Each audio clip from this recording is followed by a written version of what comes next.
Welcome to Gamer Profiles, powered by Obsolete Gamer, the series that showcases gamers and game makers from around the world. And the great thing about today is we don't even have to go farther than our backyard to find an awesome guest and a great game. Malek, president of Moon Spider Studios and game director on Herald. Loris, thanks for coming on with us. Thanks, guys, and you're welcome. You know, it's a big pleasure for me to be here.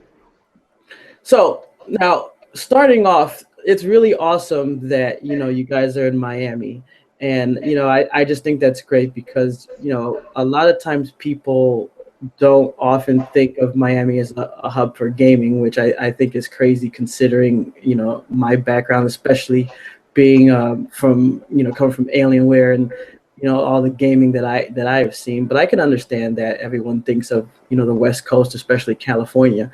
But as far as let's start with the beginning. Can you tell us about your gaming background and like what you grew up with as far as video games?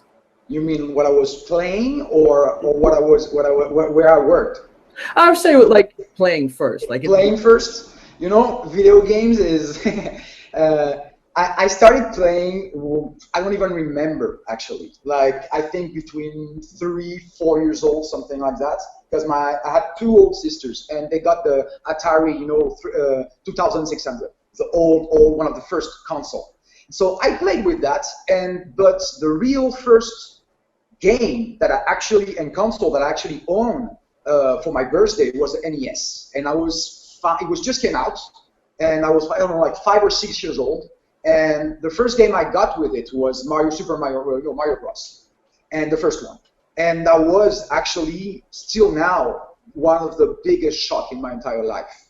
Like when I played that game, I remember all my life, the first time I played, I got this little controller, and I saw him jump on a little, mushroom and kill the mushroom. I was like, what is that? And I see a little, like, how you say, a interrogation point, and I'm like, okay, so I jump on it, I see another mushroom, I take it, I go in bigger. It was done for me. That was the best shit I ever seen in my life. You know what I mean? I was like, this is amazing. So I completely, I knew this moment that it will be my life. It would be. I wanted to play games, and I wanted also to make games. I wanted to do that. I wanted to make this game, and I was completely in shock. So that was the first big, experience. And since that, I was a pure, hardcore, crazy gamer who could do. I took the plane to see games before everybody when I was 13, 14, in arcade or in a with the console, new consoles, and all that stuff. So I started with the NES, of course, and as I was growing up, I bought the Mega Drive, of course, and I have to admit that when Mega Drive came out, I was a big fan of Nintendo and before, and the Master System, the Sega Master System, I preferred the NES. But when the Mega Drive came out, with my age growing up also, I was maybe, I don't know, like 9, 10, at this moment, and I saw Sonic. I was like, that's a Mario killer for me, you know what I mean? So you switched teams. So You switched teams. You were like the whole completely. I was into Sega like crazy. And because they came with Quackshot, with Donald, the game Quackshot, it was amazing. With of course all the first game that they got, on the Mega Drive, I was very, very impressed. So I got this period too with Sega, and when of course the Super Nintendo came out, I have to admit that at the first I was not really impressed because it was for babies for me.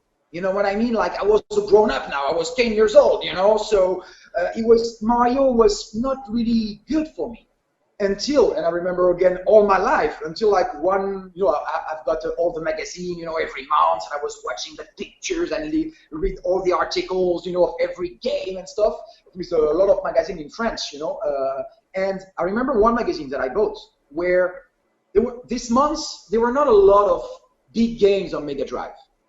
And Super Nintendo was out for like maybe a month or two. And I remember all my life opening this book, this magazine, and see a double page with Street Fighter 2, the review, on Super Nintendo. And it was like 96% on 100, like incredible. and I knew this game. Of course, I played it so much on arcade and stuff, and I was like, just for this game, you know, like the Super Nintendo, it's still amazing. And I turned the other page, and it was the Ninja Turtle, you know, Ninja Turtle from Konami. Yes. Where you can throw the guy into the screen, you know, with the FX, you know, that the Super Nintendo had. I think it was a System 7 or something like that, if I remember the name. And so I saw all of these games like that in a row, and of course Super Mario Bros. You know, it was Super Mario World, I think. And I was like, okay, I have to buy a Super Nintendo. So I switched again, you know, to get the Super Nintendo, and I loved it. And after I got my period also when I bought the Neo Geo, and this was insane. The problem was the game was so expensive that it was a nightmare to be able to buy one. So I had to, you know, with like 5-6 friends, we were buying one game for, you know, every 6 months, and we, you know, give the game to everybody, and it was the only way to be able to replay these games. Wait, I have to ask, how did you work that out? Because that takes some friendship to be able to do like some kind of rotation system. You know what happened is we got. I'm from a little town in France called Nice. It's in the south of France, and there were only one store that was doing imports of video games. Okay. So, and I discovered import very late, actually. I remember the first game I got import was on Super Nintendo. It was Mickey Magical Quest from Capcom. It was an incredible game. And I remember I couldn't wait 6 months to get that in Europe. So when it was out in Japan, and I knew I could have it, and this store was selling it, I was like, oh, I can't, you know, I can resist. I have to have it directly. So I bought it, and it was very expensive because it was import. And in this store, the guy who was, you know, the owner of the store was actually a really cool guy. We became very, very good friends. And he had the Neo Geo, and I didn't know what it was. And he showed me that, and I was blown away. You know, you've got the arcade at home.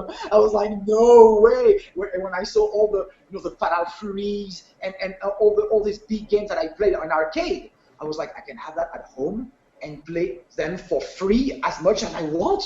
That's amazing. But when I saw the price of each cartridge, because it was actually the JAMA card inside, you know what I mean? It was a real arcade card, just cut in half and put it in the cartridge, you know? So it was so expensive. It was like, if I have to, it was like $200-300, you know? And like 15-20 years ago, it was insane. So I couldn't buy that. So what I did is, first I bought some games who were used, so they were way cheaper, okay? So I could catch up, you know, the time, because I didn't buy the console when the console was just out. I bought it maybe, the Neo Geo was out maybe like 2 years already, you know, in Japan. So there were maybe like, I don't know, like 20 games out, and some of them were actually the same price as a Super Nintendo game, but not a lot. And what happened is I catch up the time faster, you know, than them.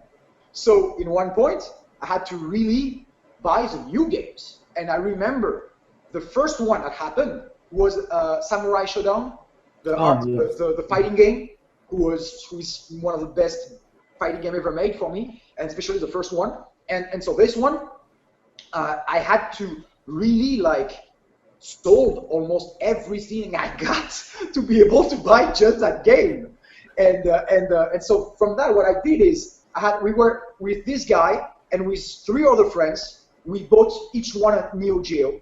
And we were buying one game, you know, every like 5 months, and we make it run like that. But we had to vote to be able to buy the game, because if we had to be, everybody agreed, you know what I mean? Because sometimes there is a game out and we don't like it, so we don't want to spend $200 on a game that we don't like. But none of the guy like it.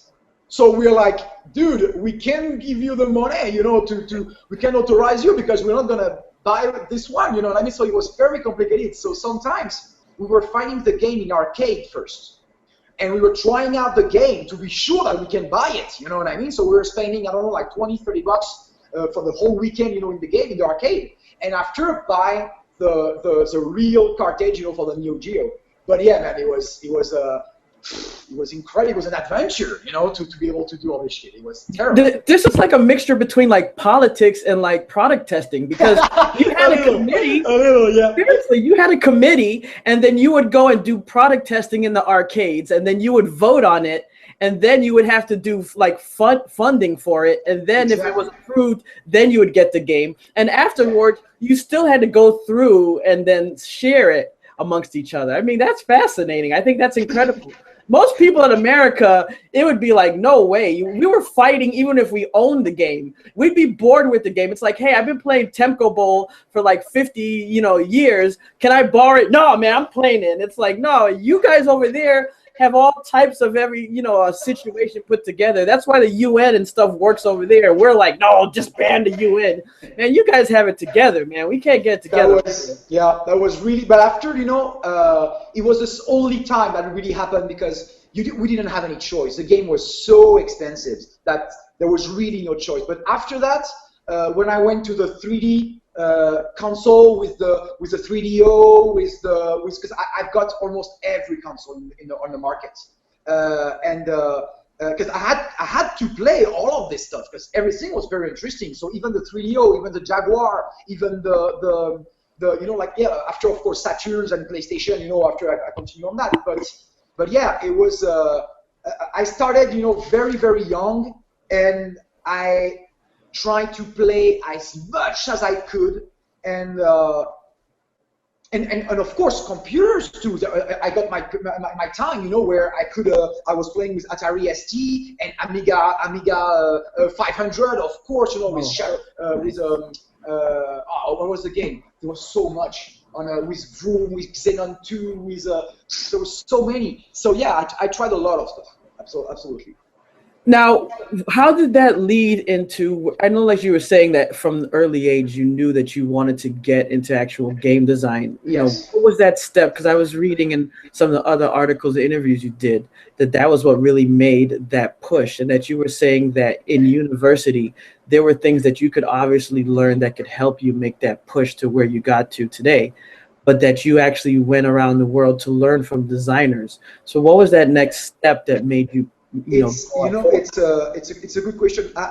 Actually, I was lucky. I always wanted to work in video games. In one point, when I've got 17, I finished, my high school. I got my diploma. I got everything, and I'm entering into university. And I'm a, how do you say, a gifted kid, whatever. So I was 1 year before. So I arrived in university. I was 17.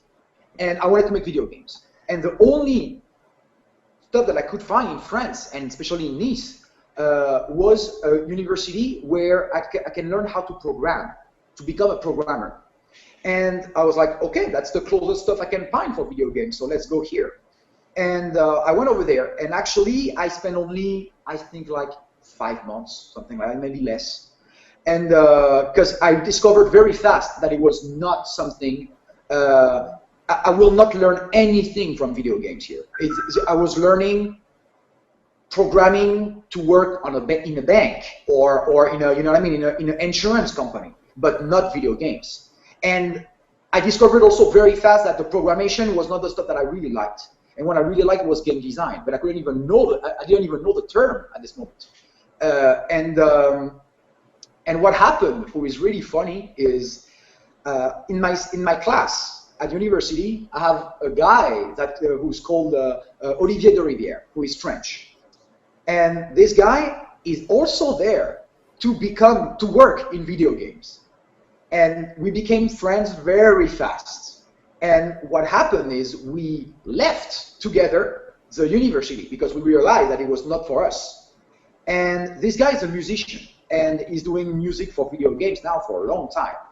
And he met some developers in France, French guys, who were opening their company. And at this moment, I was working with my dad. I was just helping him in his company. And he told me, you should see these guys, and because they have a demo, they have a game that they want to do, and the game is actually really cool. And they're looking for testers and for level designers and stuff like that. So I talk about you, and you should see. And so I met the boss of this company, and we talk. He showed me the game, and I did something. I have no other choice because I couldn't show what I could do because I have no experience. I have nothing. I'm just a gamer, and I just love playing games. And because I played so much game, maybe I start to have a little expertise, on that. But that's it. And so he showed me his game, and I'm somebody who, it's maybe bad or good, I don't know, but I'm telling the truth to people, So when I like something, I say I love it, and when I don't like, I say I don't like it. That's it. And so the guy showed me the game, and what he told me, he said like this game was very, very similar to Rogue Leader, the Star Wars Rogue Leader, who was a game on GameCube, one of the first game on GameCube, who was a shoot 'em up, really awesome. That I loved, and I finished the game 100% with everything and stuff, so I knew it by heart. And I was like, oh, good, because I know this game very well, so I can tell you if the controls, are the same. And he was like, yeah, we just copy the control, so they should be exactly the same. And I take the controller, and after 5 minutes, I tell him, dude, I'm sorry, but I don't understand what you mean, because it's nothing compared to Rogue Leader. It's not the same at all. And he goes, you're wrong. And I said, I'm not. And we start to argue, and he starts to understand what I'm saying. I start to understand more what he's saying because I don't have the right words to use. I feel something wrong, but I can't really explain it. And at one point, we just put the two screens together. So we have the GameCube version of the Rogue Leader and his game, who's on PS2. And we just switch with a remote on the TV, and I show him with a timer, with a real chrono, that I'm right, and that the gameplay is not the same. And he realized it, and he goes, oh shit, okay, so my team didn't do what they said they did. And I'm like, I don't know, dude, but what you tell me here is not what I see. And he goes, thank you very much, that was very interesting. And like a week, maybe 3 weeks later, he called me back and he said, you know what, if you want to work with us, it would be a pleasure. But I have an issue. We don't have any money. We are in the studio. We have nothing. There are 3. They opened the studio at 3 people, like how do you say, in an association, you know what I mean? Mm-hmm. And they don't have any money to start. They just made a demo by themselves, with their own money. And I wanted to go, actually, at this moment, I was again in university, in another one, to become a real programmer for video games. And I got my first year. It was during the summer, the vacation. And during the summer, they actually hired me. So I didn't go and I didn't finish my school because I was like, I do all of that to go to video games company. So if I can go directly, let's do it. You know what I mean? And what it was even better is I said, look, guys, you can pay me, and I understand that. But I have only one request if this is the case, My request is this one. Every time that I ask a question, you answer me. And the guy looked at me and he said, deal. And I said, okay, let's do it. So I went to Paris and I moved to Paris and I started to work in this little company called Camdo Games. And these guys were all the heads from Darkworks Studio, who was a studio who made Alone in the Dark 4 on PlayStation 1, the one with the lights. Mm-hmm. And so it was the game director, the lead tech, and the lead game designer who left the company and created their own company. And I was their first employee. And we worked on a game called Rebel Raiders, who was actually an homage, I want to say, to Afterburner, the Sega games. Okay, yeah. So it was actually Afterburner in 3D on PS2. It was really that. And we wanted to make a pure arcade game with no simulation. You control the plane very fast and everything, and you shoot missiles everywhere. And and in the future, it looks like a little it has some Star Wars stuff inside. Like very pure. Homage stuff at old games like that. So I worked on that, and I became. So I started. I was just the script coder. So I was scripting the levels, and I finished lead level designer on the game. And after we worked on the second one, where I was doing level design and game design, and after we worked on the third one, who actually was a Nintendo DS game, and I was also the game conceptor on this one. But after that, in the middle of the production, I left the company to go to Eden Studio, who belongs to Atari, who I've at this moment, and to work on actually Alone in the Dark 5, so the next one. And my old boss did the 4, so that was funny. But and after that, I worked with them for a year and a half on game design and level design, for Alone in the Dark. And after that, I just started Moonspider here. So that's it. Yeah. And I know that in the interview it talked about how you actually, it was like an idea that you were planning to maybe go to the West Coast, or at least people were pushing you to go to the West Coast. And in the end, what was it that made you decide to go to Miami? It's actually, it's I don't know how to say that, because I'm going to explain to you. It's very simple. What happened is I wanted to open my company first in France, like everybody else. I'm French, I live there, and I was like, let's just do it. At this moment, I was in Lyon, who is the biggest town for video games in France, even bigger than Paris. And I could find everybody. I could open my company there, and I really liked the town. But the issue is, I'm a self-funded company. We are indies. We do what we can, okay, to make the best game possible, but we don't have a lot of money to make it. But we try. And I got my how I can say that, my the money that I know I can spend into the game. And my goal at this moment when I create it is to really use as much as I can from this amount of money. I want to push and put as much as I can into the game itself, and not around the game, or like bullshit around. I really want to maximize the maximum I can to make the best game possible with this amount of money.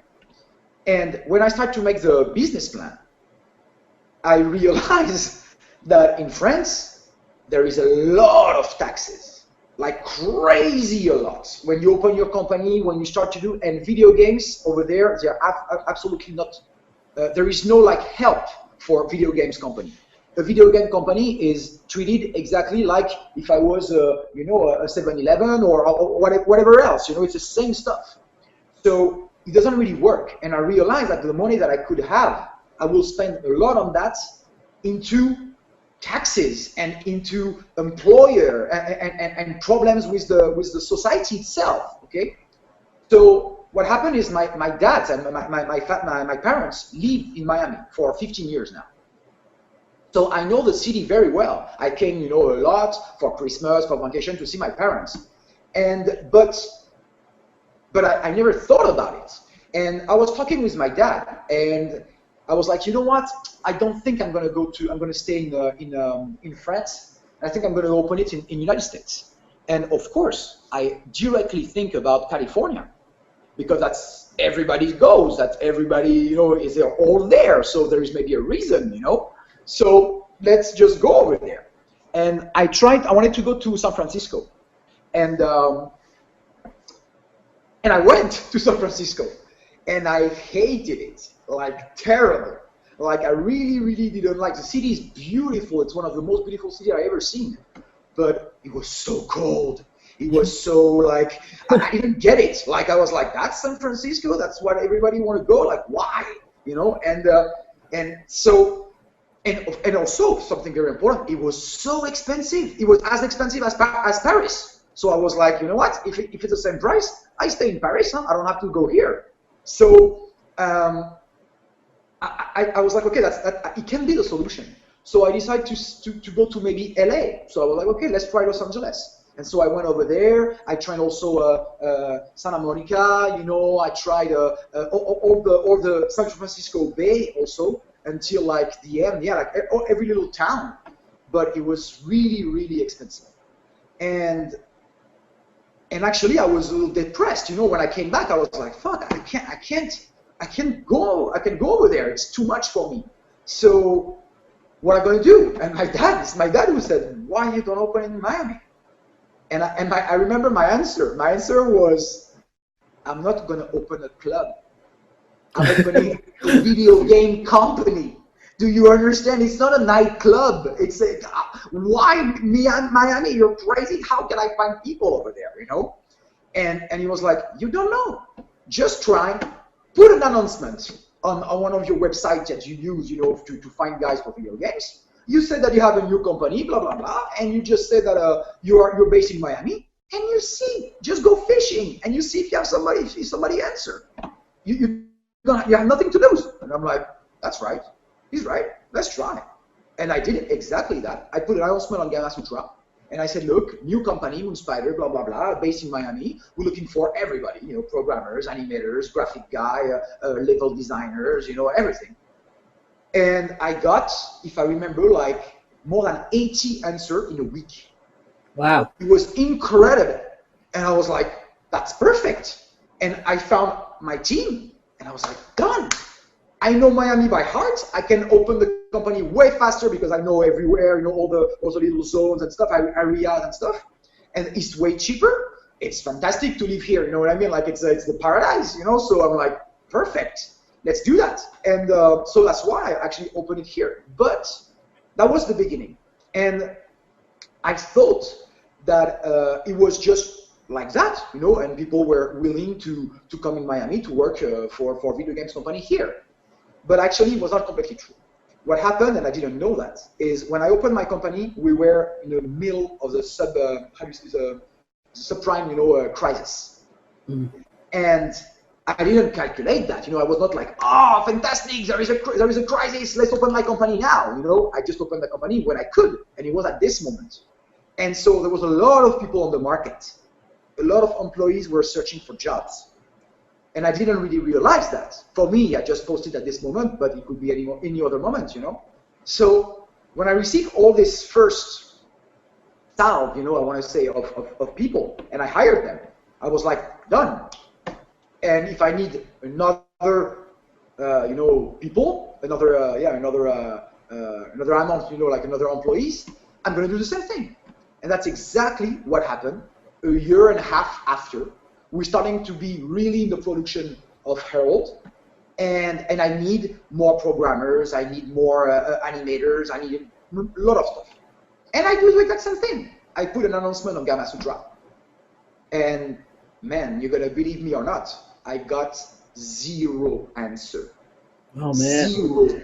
So I thought, I got so low, like 0, that I thought I forgot to post the announcement. Oh man! You know, because I was doing so much stuff at the same time at this moment that I just forget. Because normally I should have received the email and I was like, oh, okay, let me see this guy. But here I forget, and I remember a week later, I'm like, oh shit, I forgot to post the announcement. I made it, but I forgot to post.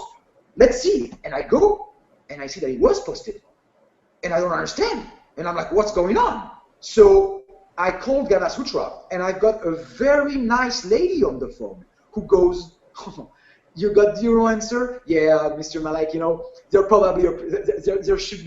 is a problem. Don't worry. Are you sure that you put the right email address? I'm like, yeah, it's the same as the first one, and I haven't changed anything. So, and the girl was like, don't worry, let me see. I check, you know, and she goes, that's weird, because on our site, you know, we don't have also any answer. That's not possible. You know what? There was an issue with your announcement. There was a problem. Forget it. I give you another week for free, and I put it right now, you know, and now it's going to work. Let's make a test. I'm going to answer, you know, so she answered the stuff. I received the email. Done. I'm like, okay, perfect. Now it's going to work. So second time, I received 0 answer the second time. You hear me? Yeah. Wow. I was like, what is going on? What is happening? And after, so I call her again, and I'm like, there is a problem.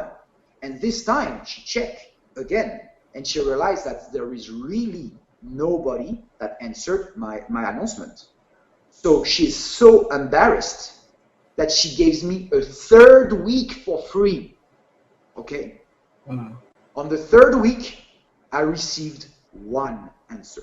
who was a guy from Russia that I can't unfortunately hire. That's it. So that was for me a big problem because I was like, whoa, maybe I did a big mistake to come to Miami and to install and to make my company in Miami or Florida or whatever, compared to California. That's what I want to say. Or Montreal, in Canada or some stuff like that. And after I realized that it was not really that. It was the fact that also nobody gives a shit of Moon Spider. Nobody knows who we are. We haven't done any game. So of course, because I'm looking for some very high qualified guys, that's my issue too. I'm willing to pay them, with the right salary. But when you have a very good programmer who can work at, I don't know, Warner Bros. Or Ubisoft or Valve or Naughty Dog and Moon Spider, of course he's gonna take the other ones, So it's very, very hard for me right now to be able to hire high-level people like that because, and the main reason I think is because we are not a known studio, when Herald will be out, and if people like the game, maybe now we will have a good reputation, or I don't know how you can call that, but and people will willing to work with us, But right now, what I did is I'm using only my, my network, my social network of people that I know who works in video games to find the employees. But the actual classic, and normal announcement doesn't really work for me yet, I want to say. And the first time it worked, I don't know really why. I think it's because of this subprime stuff, but I don't know really why. I was just lucky, I think. But now, the fact that I'm working in Miami, for me, is amazing. And I prefer to work here than anybody else, everywhere else, in the world, It's really, really a town that I love.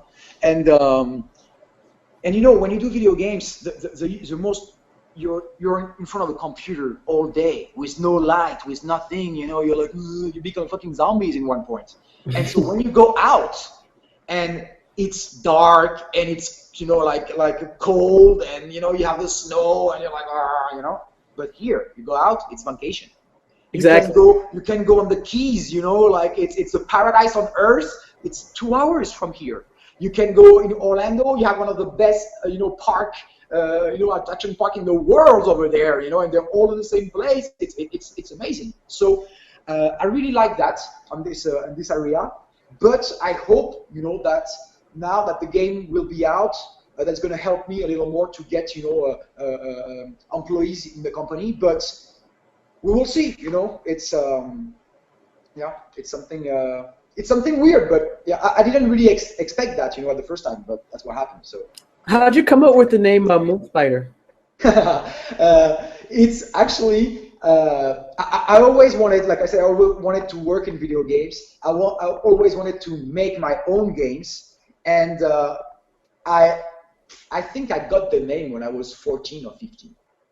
I did the name and I did the logo, and I was like, that's the best name in the world. If one day I open my company of video games, that will be the name. And I had to keep it, you know what I mean? Because I couldn't believe I could open my own company. I had this really big opportunity to do it. So when I could do it, I was like, that's the name I have to take, because it's going to maybe give me a little luck or something, I don't know. But that's where it came from. It's actually a name that I have for, since I'm 13 or 14 years old. Awesome. All right, introduce us to Harold.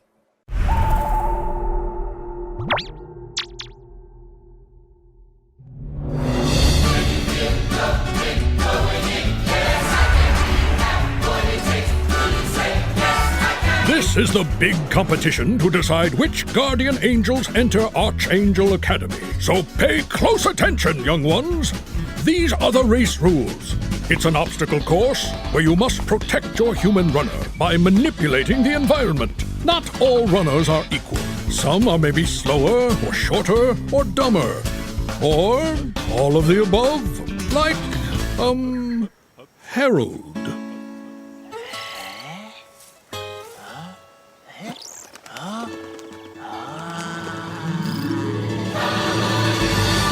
Well, let's review the obstacles.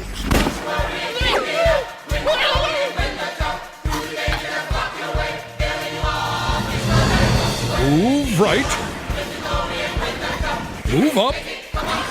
Roll down. Hold tight. Release. Catch and throw. Hit. Flick. And encourage with Flash Bolt. Got it? Well, it takes some practice to really get the hang of all of this.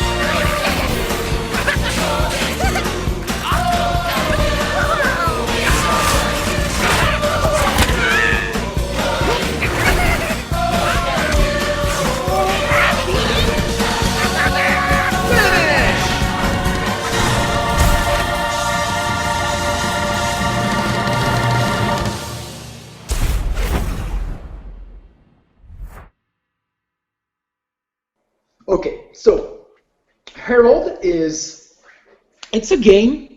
So first, it's a mix. It's very complicated to explain actually, because it's a mix between a lot of little stuff. And as I know you guys you know very well, you know, old school games and arcade and stuff. That's where I came from too. And I had a big issue with new games now. Is they are first way too easy. Second, they are like, how can I say, they're not deep enough in terms of gameplay, and there is no more skills.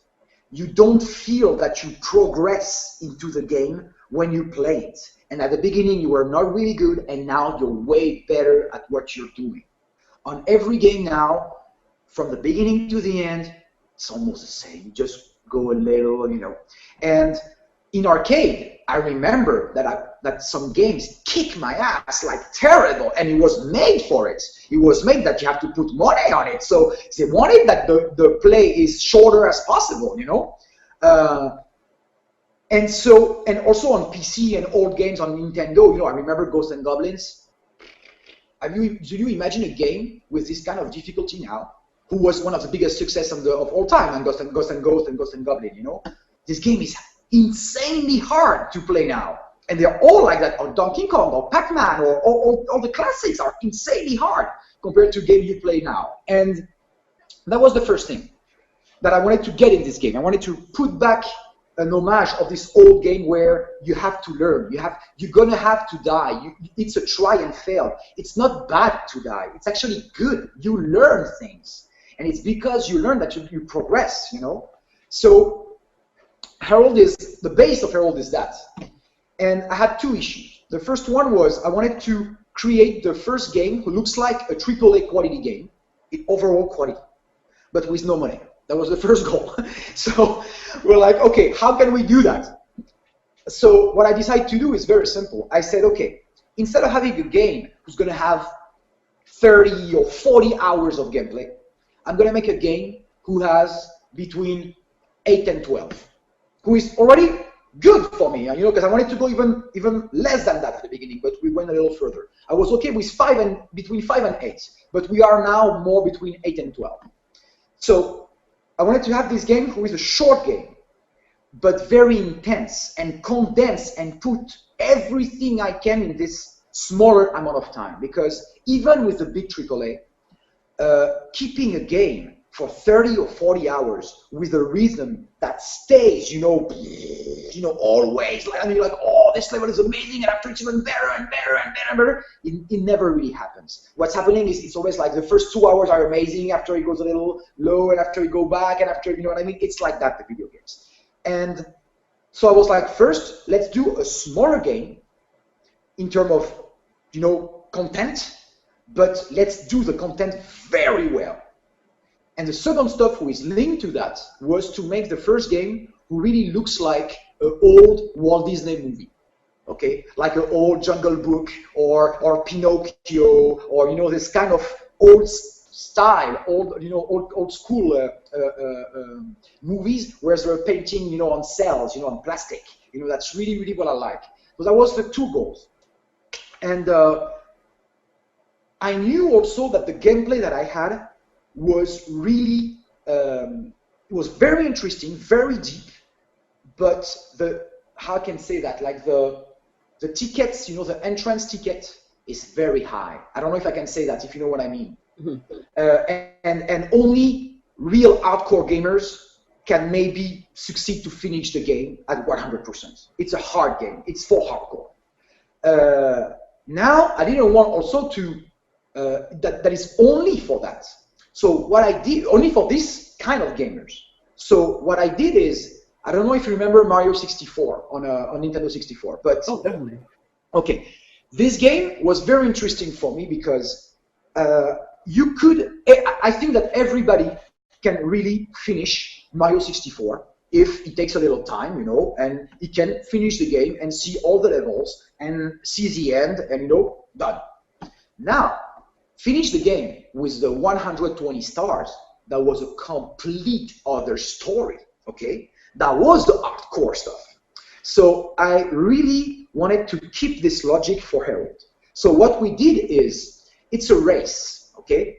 And to be able to get qualified and to continue the game and access to the next race, you just need to finish third, minimum. Third, second, or first, okay? And to be honest with you, finish third on each races it's not really hard. And I think that every gamer, or even casual gamers with a little training, will get it. But now, finish first on every race, that's another story, completely. And I really wanted to get this big gap, like it in Mario 64. I hope that we did it correctly. We think it's good, but we will see. And so that was, for the term of difficulty and gameplay and stuff that we were talking about. Now, let's really talk about the game, what it is, okay? So, you actually, you are Gabe, and Gabe is a Guardian Angel apprentice. You're a school of Guardian Angel, and to become a real Guardian Angel, there is, how I can say, to get your diploma, of Guardian Angel, there is a test, a final test, that every student has to do. And this test is actually a race on Earth with humans. And as a Guardian Angel, each Guardian Angel gets one human that he has to help to stay alive during this race and get a good result. And this race is, of course, an obstacle course race with, like wall to climb and ropes to take and holes to jump and stuff. And as a Guardian Angel, your normal, your normal job is to protect your human. And if something happened to him, at the last moment, you do, if he missed the rope and he falls into a pit with a lot of spikes, just at the end, before he's gonna die, you do a miracle and you save him, okay? And he reappears, somewhere, and he's like, what happened? I'm still alive, okay? Incredible. And he continues, okay? That is actually the goal of the classic, Guardian Angel. But you, at the beginning of the game, you pick up, of course, the worst guy possible, who is Harold. And this guy is not athletic at all. He can't run, he can't do anything without your help, he's terrible. So this guy, you really have to help him, okay? And so basically, what are you doing? You, as a Guardian Angel, you don't really have direct control of Harold. Harold is always running, okay? But you can make him jump, or you can use a lightning, like a thunder, on him, and he goes on fire, and he gets it's like a turbo, okay? And that's basically the only two actions that you can do on Harold.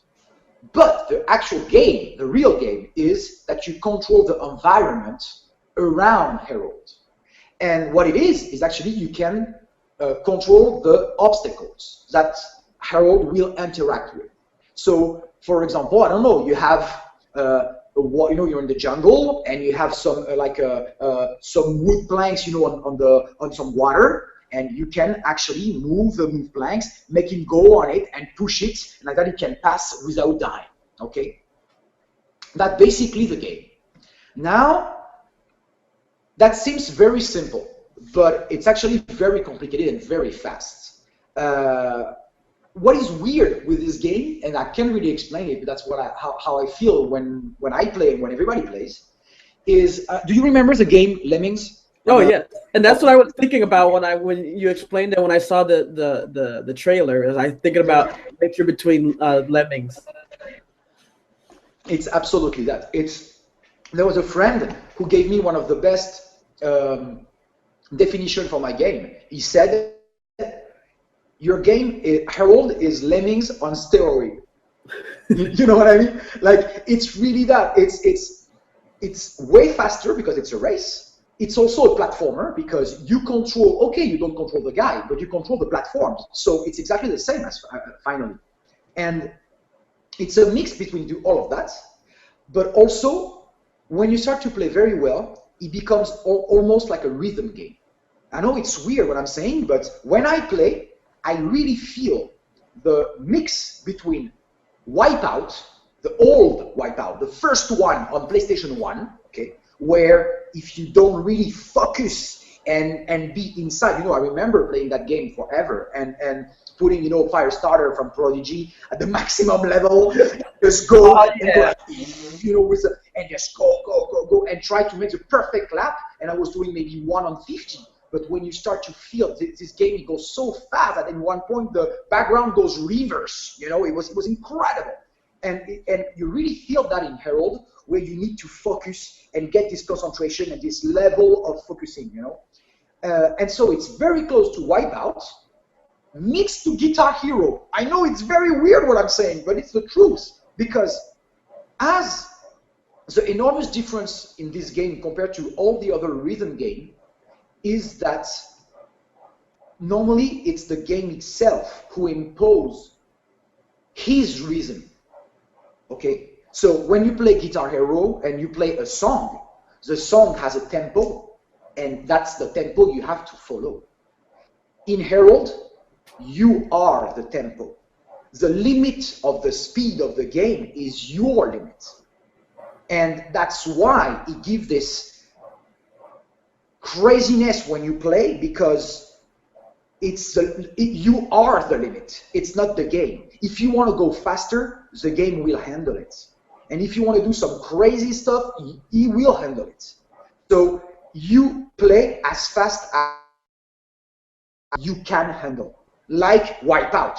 Wipeout, it was me the problem. It was not the game. You know what I mean? In one point, it's going so fast that I can't really control that, And here, it's very close to that too. So basically, yeah, that's the game. That's how you play. So it's a challenging game. I don't want to say it's impossible and stuff, because it's not impossible at all. But it's a challenging game, and it's not for my grandma. It's not for my little sister who's 8 years old and play Wii. That's for sure.